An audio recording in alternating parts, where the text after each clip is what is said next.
You know how some people say, fight fire with fire? Well, I took that literally and nearly destroyed my entire high school in the process. When the smoke cleared, I had accidentally become the most famous fire safety expert in 3 counties, was recognized by half the local fire department, and had somehow convinced everyone that burning down the gym was actually the best thing that ever happened to our school. It all started because I had the worst luck with technology and an unfortunate tendency to volunteer for things I didn't understand. I was a junior at Riverside High, and like most 16-year-olds, I was desperately trying to find something to put on my college applications that didn't sound completely pathetic. My guidance counselor kept talking about needing leadership experience and community service, but every club I joined either disbanded or forgot I existed. On a Tuesday morning in October, I found myself in Principal Morgan's office, staring at a fire safety poster while waiting to get yelled at for accidentally flooding the chemistry lab. The chemistry lab disaster.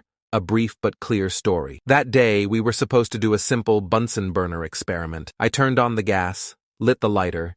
Everything seemed normal, until the burner's flame suddenly shot up into the air like a giant blue dragon. I panicked and tried to turn off the gas valve, but I turned it the wrong way. The flame got even bigger. "Water!" I yelled and ran to the sink, but of course I didn't know which way to turn the water valve either. On my first try, hot water shot out and the entire sink area filled with steam. On my second attempt, cold water came out, but it was so powerful that the faucet flew off and water started spraying everywhere. Meanwhile, the Bunsen burner was still shooting flames like a dragon. The other kids in class had climbed on top of their desks like a big flood was coming. Water was everywhere. On desks, in notebooks, on the lab's expensive equipment. Finally, Ms. Chen came running and shut off the main water valve. The lab looked like an underwater tunnel, with me standing in the middle, soaking wet and confused. "Ms. Chen, Tyler, how did you manage to create a flood with water from a gas burner?" she said. Even then, I thought that was a good question. The incident had been reported to Principal Morgan, and I was arguing that these events were just bad luck. Principal Morgan: "Bad luck? Tyler, you've managed to short-circuit a microscope, somehow got a calculator to catch fire, and now this," he said. The calculator thing was really weird. "I still don't understand how that happened," I said. Principal Morgan rubbed his temples like I was giving him a headache, which I probably was. Principal Morgan: "Tyler, I'm starting to think you're a walking fire hazard," he said. That's when fate decided to play the cruelest joke of my life. The secretary knocked on the door and stuck her head in. "School secretary, Mr. Morgan, we just got a call from the district. They need someone to be our new fire safety captain for the state inspection next week. The old captain graduated and forgot to train someone," she said. Principal Morgan looked at me, then at the fire safety poster behind my head, then back at me. Principal Morgan: "You know what, Tyler? Maybe this is exactly what you need. A little responsibility, a purpose," he said. "Fire safety?" I said in shock. "But sir, you just said I was a walking fire hazard," I added. Principal Morgan: "Exactly," he said. "Who better to prevent fires than someone who knows how to start them?" he asked. Looking back, this logic was completely insane. But at the time, it felt like destiny. Principal Morgan: "The inspection is next Friday. You'll need to organize fire drills, check all the safety equipment, and give a presentation to the inspectors. Can you handle it?" he asked. "Absolutely," I said. "How hard could fire safety be?" I added. That afternoon, I went home and immediately started researching fire safety on YouTube. I watched videos about fire extinguisher types, evacuation procedures, and something called fire triangle theory, which made me feel very smart and scientific. The next morning, I came to school with a clipboard, 3 different colored pens, and what I thought was professional fire safety knowledge. I felt like a real expert. My first job was to inspect all the fire extinguishers in the building. I had a checklist I downloaded from the internet. I was being very thorough and official. I started in the main hallway, checking pressure gauges and taking notes on my clipboard that seemed important. Everything seemed fine until I got to the fire extinguisher by the cafeteria. The gauge showed the pressure might be low. According to my research, I needed to test it to make sure it worked properly. The internet said you needed to do a quick discharge test to verify functionality. So I pulled the pin and squeezed it a little. Holy cow! White foam exploded everywhere. I mean everywhere. The hallway looked like someone had detonated a giant shaving cream canister. Students were slipping as they tried to reach their lockers through the foam cloud. Students, Tyler, what did you do? They were yelling. Calmly, I said, I was testing the equipment. Stay calm. This is normal fire safety procedure. Janitor Pete came around the corner, looked at the disaster, and started laughing. Janitor Pete, son, you don't test fire extinguishers by emptying them in the hallway, he said. Yeah, that made sense, but I didn't know it would be so effective. An hour later, I returned to Principal Morgan's office covered in fire extinguisher residue. Principal Morgan, Tyler, please tell me you didn't discharge a fire extinguisher for no reason, he said. It wasn't for no reason. I was conducting a safety inspection. Very comprehensive and professional, I said. Principal Morgan, by creating a dangerous foam situation in the main hallway, he asked. I was ensuring the equipment would work in an emergency, I replied. Principal Morgan looked at me for a long time. You know what? Your dedication is commendable. Just consult someone before testing any more equipment, he said. That afternoon, I decided to focus on the theoretical side of fire safety. I spent hours preparing a detailed presentation about fire prevention, complete with diagrams and statistics I found on the internet. I was actually quite proud of it. I had prepared many professional-looking slides about fire triangles and evacuation procedures. The next day, the student council gathered as practice for the real inspection, and I was ready for my presentation. Fire needs 3 things to survive, I began. Fuel, oxygen, and heat. Remove any one of these and you can extinguish the fire, I said. Student council president, Maya. This is really interesting, Tyler. Can you show us an example? She said, and this is where my overconfidence met my lack of knowledge. Absolutely. Let me demonstrate with this small controlled fire, I said. I had brought a metal trash can and some paper to show how fire worked. My plan was to light a small fire and then show different ways to put it out. I lit the paper and threw it in the trash can. Perfect little controlled fire. Now, as you can see, we have all 3 elements of the fire triangle, I said, but then the paper burned faster than I expected, and I think I had put too much paper in the can, and apparently there was some old residue in the trash can that was very flammable. The flames shot up much higher than I expected.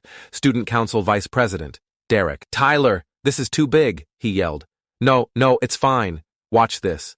I'll demonstrate the oxygen removal technique, I said. I tried to smother it with a textbook, but this made the situation worse because I couldn't cut off the air, and the textbook was also flammable. Okay, new plan, heat removal, I said. I grabbed a water bottle from Maya's desk and poured it on the fire. This worked, but created a lot of steam and smoke, and the smoke alarm started going off. Beep, beep, beep, beep.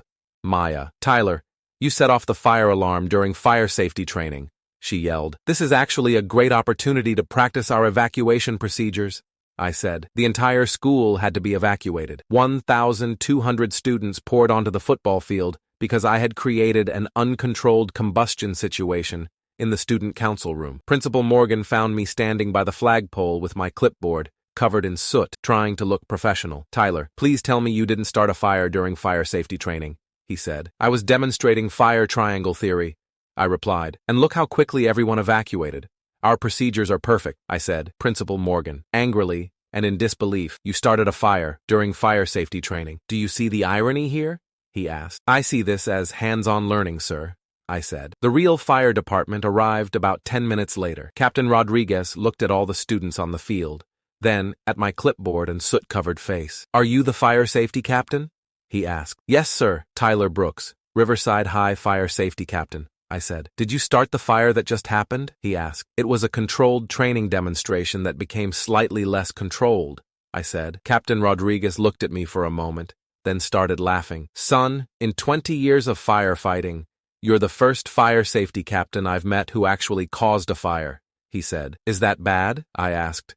It's unique. Tell you what, why don't you come to the station tomorrow? I'll show you some real fire safety techniques, he said. I was surprised. Really? You're not going to arrest me? I asked. Son, anyone who can efficiently evacuate a school with potential just needs proper training, he said. That night, my family had what they called a serious talk with me about my new role. Dad, Tyler, when the school called to say you were fire safety captain, we were proud. When they called to say you started a fire, we were confused, he said. It's a learning process, Dad, I said. Mom, honey, maybe you should learn fire safety before teaching others, she suggested. Captain Rodriguez said the same thing. I'm going to the fire station tomorrow, I said. The next day, I arrived at Fire Station 17 with my clipboard and what I thought was professional enthusiasm. Captain Rodriguez introduced me to the crew, and they all looked at me with the kind of amused curiosity usually reserved for zoo animal firefighters. "So you're the kid who burned down his own fire safety demonstration?" they asked. I replied, "I didn't burn anything down. I created a temporary combustion event trying to defend myself," but they were surprisingly cool about it. They spent the whole afternoon teaching me real fire safety procedures,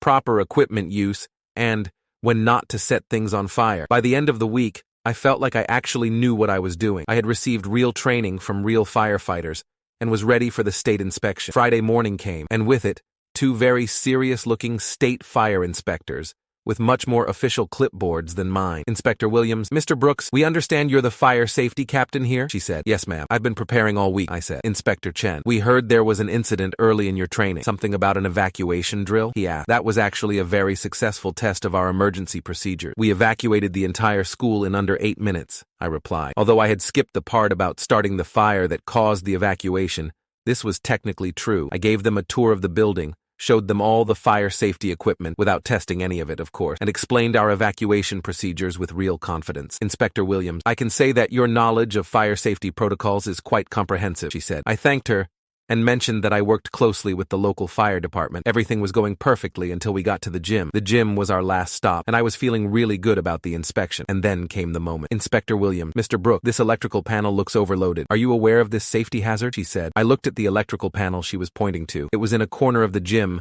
I had never paid attention to before, and it looked a bit sketchy. Lots of cables, some looking old and worn. "Oh, that. I should probably check that," I said. "Inspector Williams, this is exactly the kind of fire hazard we're looking for. Old cables, overloaded circuits, inadequate maintenance. Mr. Brooks, as fire safety captain, you should have identified this during your safety survey," she said, and she was writing notes on her clipboard, and they weren't the good kind of note. My heart sank. I had been so focused on fire extinguishers and evacuation drills that I hadn't really thought about looking for fire hazard. "You're absolutely right. I should have caught this. Let me," I said. And this is where my day went from embarrassing to catastrophic. I walked toward the electrical panel to get a better look at what they were concerned about. There really were a lot of cables, and some did look old, but maybe I could see what the real problem was, I thought. So I opened the electrical panel. That's when I learned that opening electrical panels when you don't know what you're doing is a very bad idea. A spark came out. Not a big spark, just a small spark, but it was enough to ignite some old insulation that had been building up there for who knows how long. A small flame appeared inside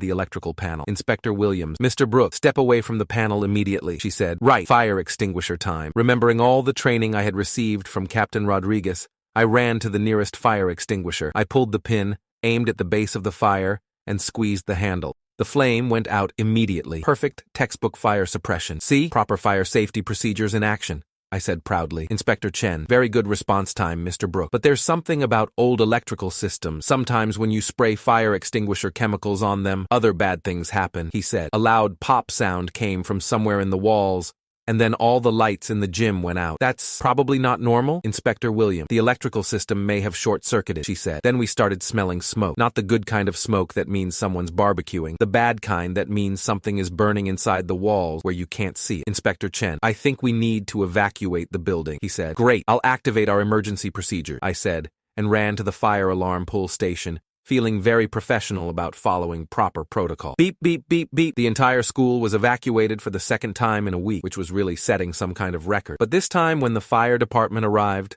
there was actually a fire. A real one burning inside the gym walls where my fire extinguisher had caused an electrical short circuit that spread to other cables. Captain Rodriguez found me standing by the flagpole again, holding my clipboard. "Captain Rodriguez, Tyler, please tell me this is a different fire than last time," he said. "This is a completely different fire." "Sir, it resulted from proper fire safety procedures." "Captain Rodriguez, you used proper procedures to cause a fire?" he said. "I successfully extinguished the electrical panel fire. The wall fire was just unexpected consequences," I said. "When they got the fire under control, about half of the gym was damaged, not completely destroyed, but definitely not usable for basketball season." Principal Morgan, "Tyler, you burned down the gym," he said, coming over to me. "I saved the electrical panel. The gym was just collateral damage," I said. Principal Morgan, "You were supposed to prevent fires, not cause them," he said. "Sir, to be fair, I did prevent the electrical panel fire very quickly and effectively," I added. Inspector Williams approached us with her clipboard, and I was sure I was about to get the school in huge trouble. "Inspector Williams, Mr. Brooks, I have to say, Your response to the electrical fire was textbook perfect. Immediate identification of the hazard, proper use of fire suppression equipment, quick evacuation procedure. You followed protocol exactly, she said. Inspector Chen, that electrical system was a disaster waiting to happen. Better to find out now than much later when people could have been hurt in a real emergency, he added. So, did I do good? I said. Principal Morgan. But he burned down the gym, he was saying. But I was relieved. Inspector Chen, he prevented a possible electrical fire that could have burned down the entire school. The gym being damaged is unfortunate, but much better than the alternative, he said. And that's how accidentally burning down the gym turned into me becoming a fire safety hero. The local news picked up the story. Student fire safety, captain prevents major school fire. The article talked about how my proactive identification of electrical hazards led to the discovery of dangerous wiring in older parts of the building. The district brought in electrical contractors to inspect every building in the school system and found fire hazards requiring emergency attention